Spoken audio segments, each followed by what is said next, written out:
સોરઠ ધરા સંતની અને ઊંચો ગઢગીર નાર આ વજરા હે ધરતી એના નમણા નરને નાર। મિત્રો આપ સૌ જાણો છો અત્યારે પવિત્ર શ્રાવણ માસ ચાલી રહ્યો છે, ત્યારે સમગ્ર સૌરાષ્ટ્રની અંદર દરેક ગામની અંદર ધાર્મિક અલગ અલગ ધાર્મિક જગ્યાએ થતી હોય છે। ત્યારે મારે તમને આજે વાત કરવી છે ભાવનગર જિલ્લાના સિહોર તાલુકાના દેવગણા ગામની અંદર આવેલ એક આશ્રમ એમની વિગતે વાત કરવી છે।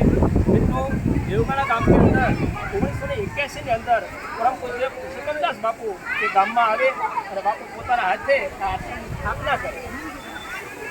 બાપુ પૂજ્ય પુરુષોત્તમદાસ બાપુ પોતાના શેષ જીવનના છેલ્લા 10 વર્ષની કઠોર તપસ્યા અહીંયા તપસ્થલી છે।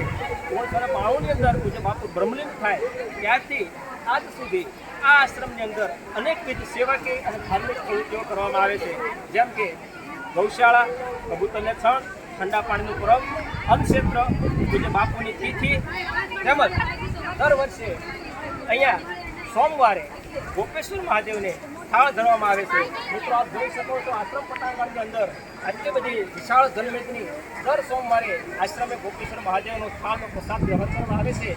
તો આપ સૌને મારી ખાસ વિનંતી છે કે આશ્રમની અંદર દર વર્ષે હિન્દુ તહેવારો દરેક કાર્યક્રમો અહીં આયોજન થતા હોય છે અને ખૂબ પવિત્ર અને મનને શાંતિ મળે એવો આશ્રમ પૂજ્ય પુરુષોત્તમ બાપુની તપસ્થલી એ દેવગણાની અંદર આવેલો છે।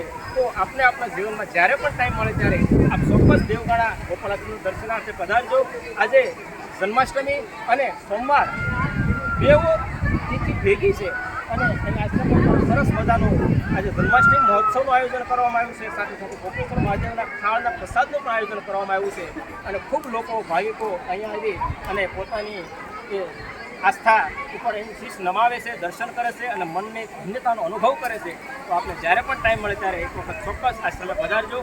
હાલ આ આશ્રમમાં ગાદીપતિ મહંત તરીકે પૂજ્ય કૃષ્ણદાસ બાપુ બિરાજમાન છે અને આશ્રમનું ખૂબ સરસ સંચાલન કરે છે। તો આપ સૌને એક વખત આશ્રમનું દર્શન કરવા પધારવા મારી ખાસ વિનંતી। અસ્તુ, જય શ્રી રામ।